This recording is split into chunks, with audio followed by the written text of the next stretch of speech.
saya mohon ya, kalau sudah jelas melanggar, jelas mengakibatkan kerugian triliunan, ya semua unsur lah.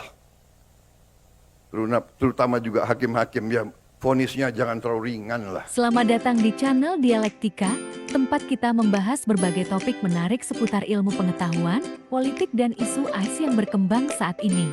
Sebelum lanjut, jangan lupa like, komen, dan subscribe channel ini. Terima kasih, selamat menonton, semoga bermanfaat.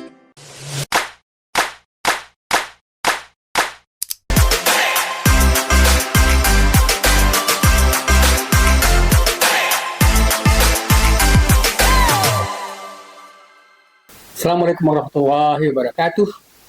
Salam sejahtera dan selamat malam untuk kita semua, para pengikut dan teman setia.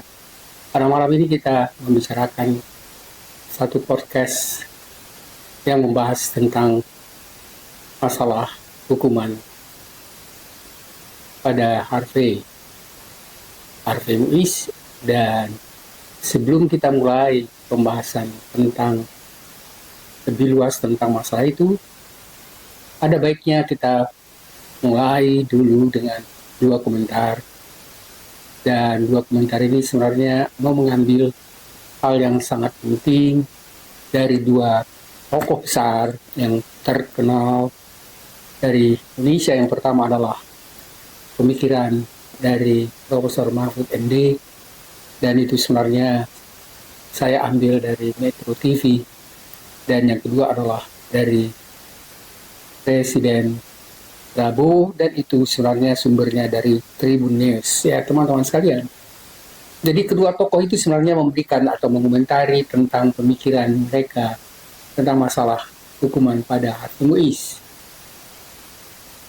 Teman-teman sekalian, jadi kedua pemikir ini sebenarnya membicarakan tentang perasaan ketidakadilan dalam masyarakat karena dianggap tidak begitu sesuai dengan pengadilan sebelumnya, dan juga misalnya tidak sesuai dengan masalah hukum nasional. Teman-teman sekalian, ada baiknya kita lebih jelas mengikuti dua video ringkas.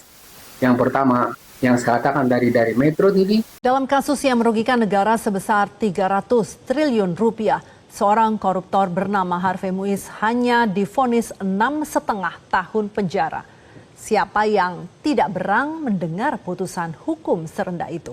Mantan Menko Polhukam Mahfud MD bahkan menyebut putusan Harvey dan terdakwa lain kasus pengelolaan timah menusuk rasa keadilan. Dan kini sudah bersama kami pakar hukum tata negara sekaligus Menko Polhukam periode 2019-2024, Prof. Mahfud MD. Selamat sore, Prof. Mahfud. Sore, Virgi. Ya, Prof, ini kan jaksa sebelumnya kan masih pikir-pikir katanya. Lalu hari ini justru memutuskan untuk mengajukan banding atas putusan Harvey Muiz. Nah, menurut Prof, kalau saja kasus ini tidak jadi sorotan publik dan perhatian dari Prof Mahfud ini yang beberapa kali diwawancara di media-media dan menyuarakan itu, apakah memang jaksa Anda rasa akan tetap mengajukan banding di sini? Ya kemungkinan memang akan mengajukan banding, tetapi jangan itu menjadi kemungkinan, harus dijadikan keharusan. Karena ini sangat tidak masuk akal ya. Tadi sudah disebut 300 triliun yang dituntut hanya 250 M oleh jaksa sendiri. Kan berarti 1/1350. Ya. 1/1350 dari kerugian negara. Kan tidak masuk akal. Lalu tuntutannya cuma 12 tahun. Coba Anda bandingkan ini. Beni Cokro itu merugikan keuangan negara 22 triliun dan 16 triliun itu dihukum seumur hidup. Seumur hidup ya. Anda bayangkan. Betul. Yang uang dikembalikan 5,7 triliun. Henry Surya, ini kasus koperasi nih. Orang mirip antar masyarakat.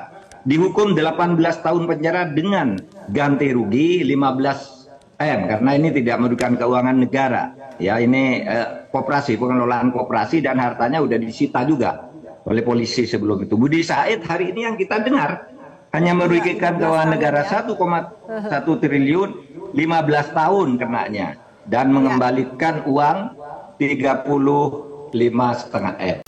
Teman-teman sekalian, itu tadi adalah komentar dari Profesor Mahfud MD tentang hukuman yang diterima atau dijatuhkan oleh hakim pada Harvey Muiz. Dan yang berikutnya kita ikuti bagaimana komentar atau pendapat dari Presiden kita Prabowo Subianto. Saya mohon ya, kalau sudah jelas melanggar, jelas mengakibatkan kerugian triliunan, ya semua unsurlah. Terutama juga hakim-hakim ya, vonisnya jangan terlalu ringan lah.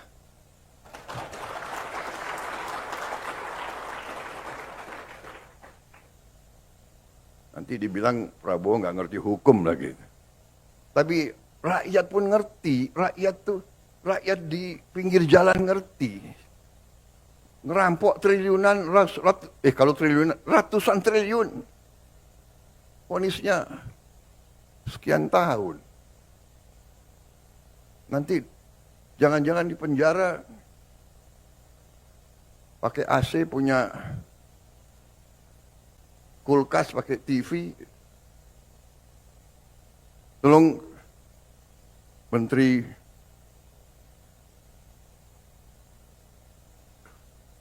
Pemasyarakatan ya, Jaksa Agung naik banding nggak? Naik banding ya? Naik banding. Vonisnya ya 50 tahun begitu kira-kira itu.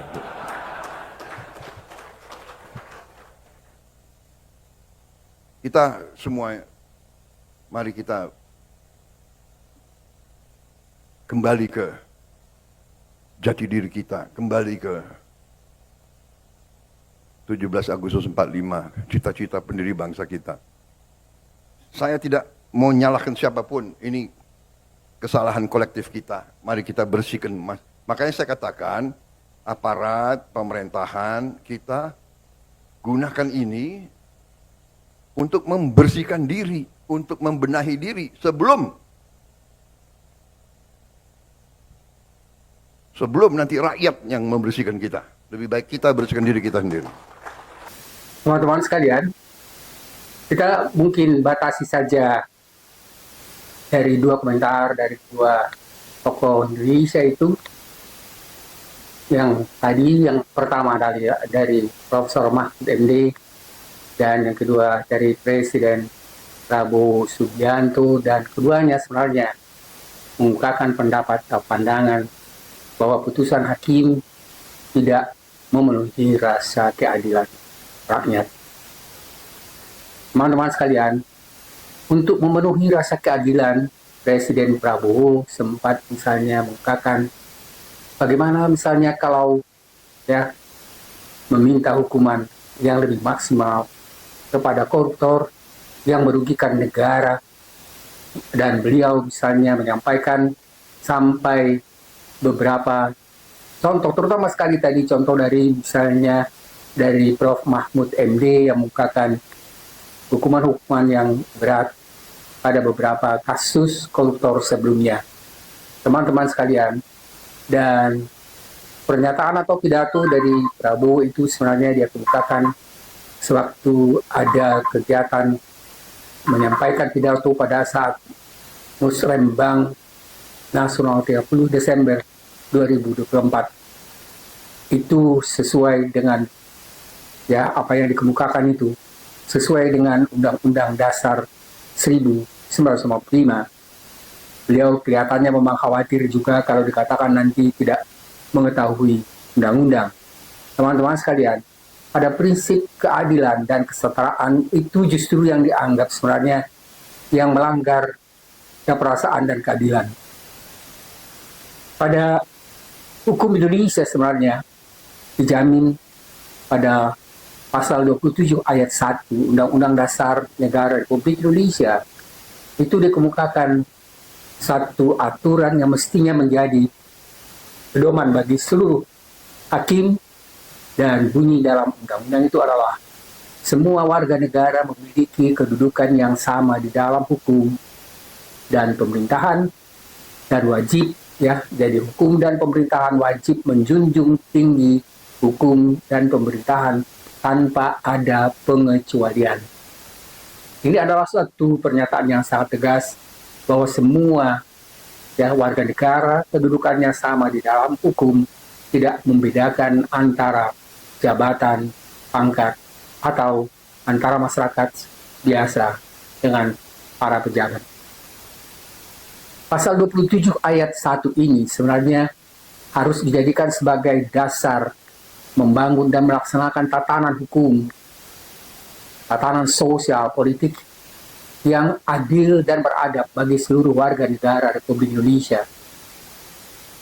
Pernyataan Presiden Prabowo yang dia kemukakan itu sebenarnya merupakan satu putusan yang dijadikan sebagai kritik terhadap putusan hakim pada pengadilan koruptor Harvey Muiz. Jadi esensinya adalah putusan hakim yang menjatuhkan penjara 6 tahun 6 bulan itu sebenarnya dirasakan berkaitan dengan korupsi sebesar 300 triliun itu sama sekali tidak memenuhi rasa keadilan. Jadi korupsi yang sangat besar itu sangat bertentangan dengan putusan hakim, dan karena itu ya dirasakan jauh dari prinsip keadilan dan kesetaraan seperti yang tadi dikemukakan pada Undang-Undang Dasar 1945. Jadi putusan yang bertentangan dengan pelaksanaan tatanan hukum, tatanan sosial, dan politik yang beradab.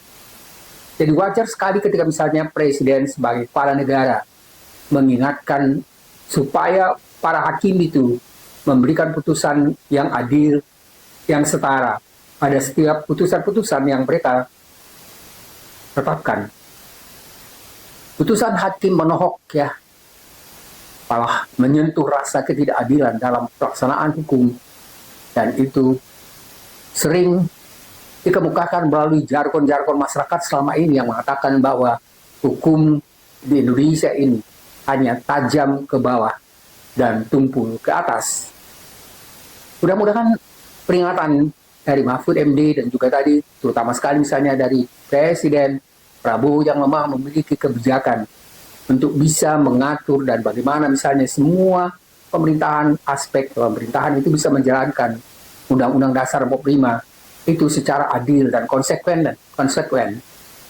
Teman-teman sekalian, jadi komentar, pandangan yang banyak yang mulai misalnya muncul dari berbagai macam lapisan masyarakat itu menjelaskan tentang ketidakpuasan masyarakat terhadap pelaksanaan hukum yang tidak adil selama ini, dan juga misalnya bagaimana diharapkan ada kebijakan dari pemerintah supaya pelaksanaan hukum itu sesuai dengan pendapat Presiden, dan rakyat berharap bagaimana ke depan ada perubahan-perubahan besar dalam pelaksanaan keadilan dalam hukum, dalam sosial, politik, dan ekonomi. Teman-teman sekalian, kebetulan juga dalam beberapa hari ini ada perubahan yang sangat drastis sebenarnya yang dikemukakan oleh Komisi Hukum ya tentang MK tentang adanya perubahan tentang bagaimana misalnya threshold, dan saya harapkan itu juga sebenarnya adalah satu kaitan yang sangat erat dengan apa yang dikemukakan Presiden Prabowo tentang pengadilan, dan dengan adanya juga misalnya pembatasan threshold di dalam pemilihan untuk presiden dan wakil presiden itu dihilangkan, itu justru juga sebenarnya menumbuhkan rasa keadilan, kesetaraan dalam politik Indonesia. Kita kembali ke permasalahan yang berkaitan dengan korupsi tadi, dan secara khusus untuk kasus korupsi Harvey Muiz, Presiden memberikan putusan yang katanya adil dan wajar, bisa saja dituntut 50 tahun penjara.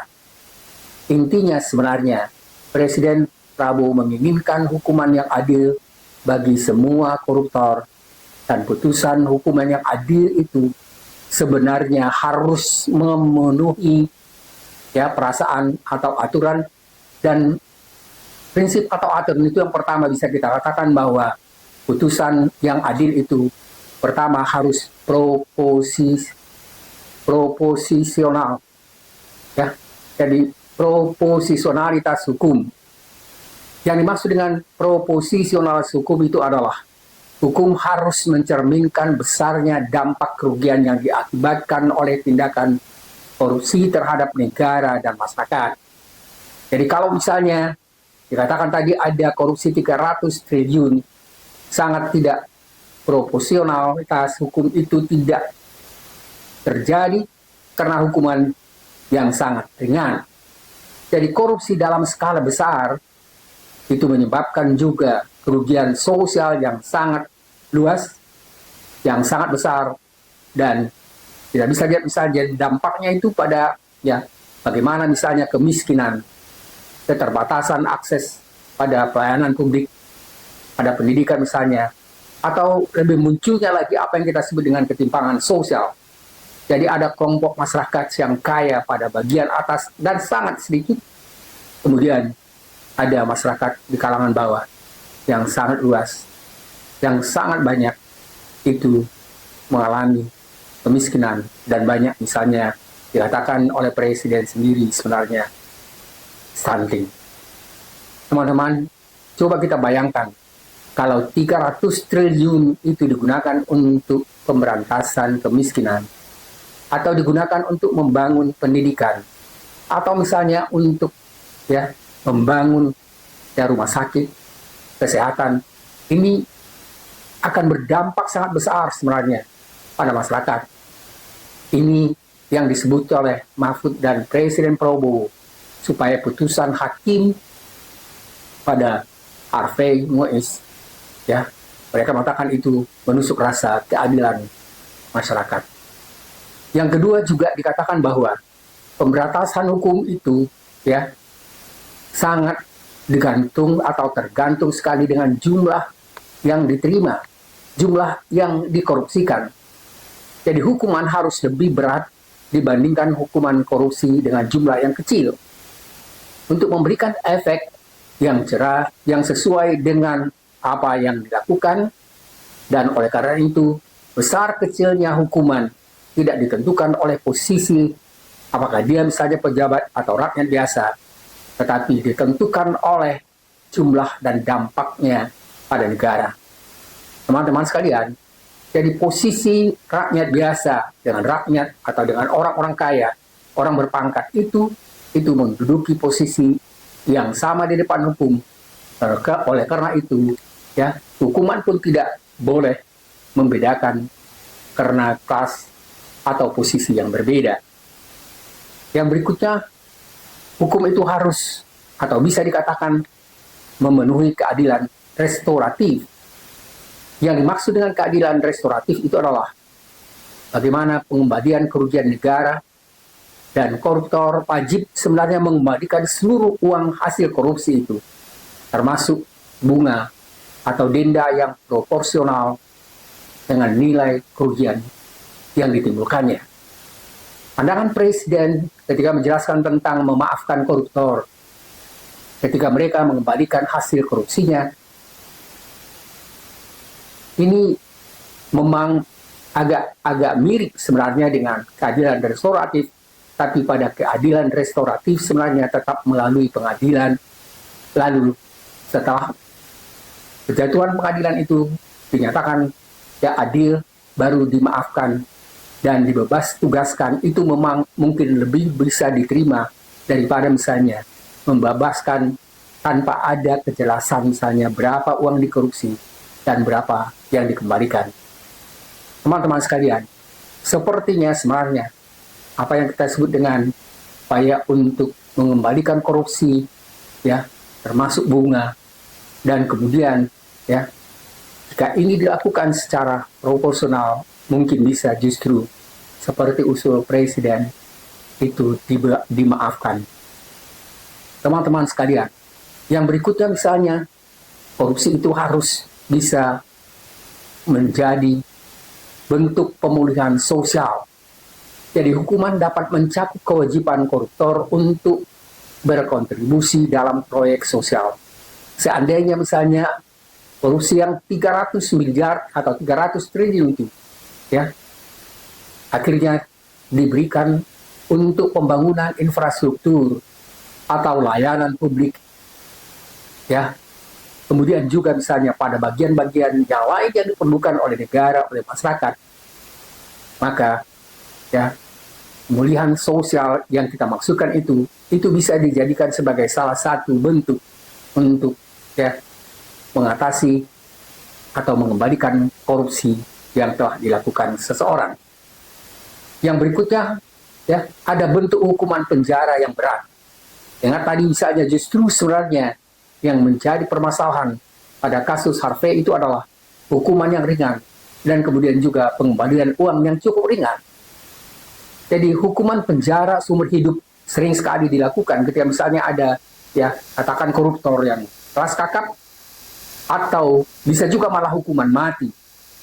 Itu sangat tergantung pada undang-undang yang berlaku dan tingkat korupsi atau kerusakan sosial yang ditimbulkannya. Di beberapa negara misalnya hukuman mati itu diterapkan ya seperti misalnya di RRC ya. Itu diterapkan untuk korupsi dalam skala besar karena dianggap korupsi itu sebagai kejahatan luar biasa atau extraordinary crime. Teman-teman sekalian, jadi alternatif yang diberikan pada hukuman penjara dengan jangka waktu maksimum tanpa kemungkinan pengurangan masa, ya, tanpa pengurangan masa tahanan itu sebenarnya sangat tergantung pada hak hukuman dan tidak korupsi yang dilakukan. Yang berikutnya misalnya bisa juga bentuk pencabutan hak sipil. Jadi orang yang melakukan korupsi bisa hak sipil atau hak politik dan jabatan publik seumur hidup. Ya, jadi yang mestinya menjadi haknya itu dicabut dan dia tidak boleh misalnya ya, diangkat menjadi satu pejabat atau misalnya terlibat di sektor-sektor publik atau korporasi yang mempengaruhi pengelolaan keuangan negara. Ada juga bentuk yang kelima yaitu pengungkapan jaringan korupsi. Jadi bagi koruptor, misalnya seperti tadi kita berikan contohnya, ada Harvey Muiz, dia sebaiknya memberikan penjelasan tentang bagaimana jaringan korupsi pada tempatnya korupsi itu, atau misalnya pada tambang nikel yang dilakukan, lalu sebagai bagian dari hukuman koruptor itu bisa diwajibkan mengungkapkan jaringan itu, atau misalnya yang terlibat dalam kasus-kasus, siapa yang terlibat dalam kasus-kasus tersebut, ini juga bisa sedikit ya untuk mencegah korupsi yang sistematik, walaupun sebenarnya tidak menghilangkan hukuman sepenuhnya bagi pengungkapan jaringan korupsi itu. Yang keenam bisa saja misalnya sebagai efek jera yang kuat. Pada efek jera yang kuat ini hukuman harus memberikan efek jera bagi pelaku-pelaku dengan memperlihatkan bahwa negara tegas terhadap tindak korupsi tersebut. Teman-teman sekalian, tadi apa yang dikemukakan oleh Prof. Mahfud dan juga Presiden Prabowo itu juga bisa termasuk pada apa yang kita sebut sebagai salah satu bentuk efek jera. Karena dengan hukuman yang sesuai dengan jumlah yang dikorupsinya dan berat itu justru adalah salah satu cara untuk bisa mengurangi koruptor melakukan korupsi. Jadi publikasi sebenarnya juga berproses hukum, ya. Itu secara transparan untuk membangun kepercayaan masyarakat itu sangat perlu. Yang ketujuh ada pertimbangan hukuman internasional, teman-teman sekalian. Sekarang kita misalnya masyarakat kita ribut tentang ya bagaimana pernyataan dari organisasi internasional yang memukakan bahwa Jokowi selama memerintah melakukan korupsi yang luar biasa. Teman-teman sekalian, dari pertimbangan hukum internasional itu juga bisa dilakukan jika ada kedapatan atau terdapat bentuk ya bagaimana misalnya uang dikorupsi itu disimpan di beberapa negara lain, dan ini mengharuskan juga bagaimana supaya negara juga bekerja sama dengan jaringan internasional, dan ini diperlukan untuk melacak dan mengembalikan aset yang disimpan di luar negeri. Teman-teman sekalian, jadi kita bisa melihat sebenarnya bagaimana berbagai macam bentuk yang bisa dilakukan untuk membatasi atau menghilangkan korupsi itu, dan memang benar perlu sekali hukuman yang tegas supaya para koruptor atau calon koruptor itu tidak melakukan. Teman-teman sekalian, jadi hukuman-hukuman seperti yang dikemukakan dan diterapkan dengan prinsip supremasi hukum dan mengedepankan tentang transparansi untuk memastikan keadilan yang nyata dan dapat diterima oleh masyarakat itu sangat perlu. Dengan sikap tegas Presiden ya Prabowo, diharapkan ya sikap tegas itu untuk atau menegakkan hukum dalam penegakan hukum, dan juga untuk menegakkan keadilan dalam masyarakat. Ya besar harapan ada perbaikan dalam semua aspek kehidupan masyarakat ke depan, terutama sekali kalau korupsi itu bisa dihindarkan yang begitu jumlahnya besar di negara ini, pasti juga banyak dampaknya pada bangunan, pada keadilan dan kesejahteraan masyarakat. Harapan kita adalah semoga dengan ya, apa yang dilakukan oleh Presiden Prabowo sekarang ini baru langkah awal dan akan diikuti secara tegas bagaimana untuk bisa melakukan ya pengadilan terhadap koruptor itu, dan hukuman yang setimpal dengan apa yang dikorupsinya, dan tidak sulit sebenarnya, dan bisa dimulai dari kalangan sendiri yang sering sekali orang mengatakan bahwa ada juga misalnya di lingkungan presiden itu ya yang telah melakukan korupsi, dan ada baiknya tidak perlu ragu-ragu untuk bisa memberikan hukuman yang setimpal pada semua koruptor, dan itu justru sebenarnya memberi nama baik dan harum bagi Prabowo sendiri. Semoga apa yang diharapkan masyarakat itu menjadi kenyataan, dan terima kasih atas perhatian teman-teman sekalian. Semoga ada manfaatnya. Assalamualaikum warahmatullahi wabarakatuh.